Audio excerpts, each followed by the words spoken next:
34 সালের মধ্যে বাংলাদেশকে ম্যানুফ্যাকচারিং হাব এবং $1 ট্রিলিয়ন অর্থনীতিতে গড়ে তুলবে সরকার। কথা জানিয়েছেন প্রধানমন্ত্রী তারেক রহমান। দুপুরে foreign investors chamber of commerce and industry আয়োজিত সভায় তিনি কথা জানান। প্রধানমন্ত্রী বলেন, দেশে ব্যবসা ও বিনিয়োগের সুষ্ঠু পরিবেশ নিশ্চিত করতে সরকার বদ্ধপরিকর। ভ্যাট ও ট্যাক্স ব্যবস্থা সহজীকরণ করতে বেশ কিছু কার্যকর উদ্যোগ নিয়েছে সরকার। তিনি বলেন, ব্যবসা বাণিজ্যের সফলতার জন্য সরকারের ব্যবসা বান্ধব নীতি গুরুত্বপূর্ণ। দেশের ব্যবসা খাতে অনেক চ্যালেঞ্জ আছে, সেই সঙ্গে সামর্থ্য আছে ভালো কিছু করার।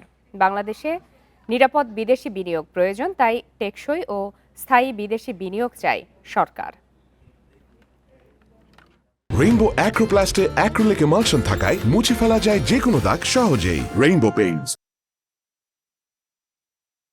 Simplifying government procedures.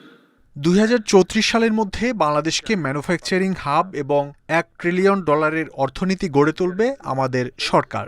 আমাদের প্রথম বাজেটে নির্দিষ্ট সেক্টরে প্রণোদনা দেয়া হয়েছে। দেশে ব্যবসা ও বিনিয়োগের সুষ্ঠু পরিবেশ নিশ্চিত করতে সরকার বদ্ধপরিকর। ভ্যাট ও ট্যাক্স ব্যবস্থা সহজীকরণ করতেও উদ্যোগ নিয়েছে সরকার। Economy by 2030.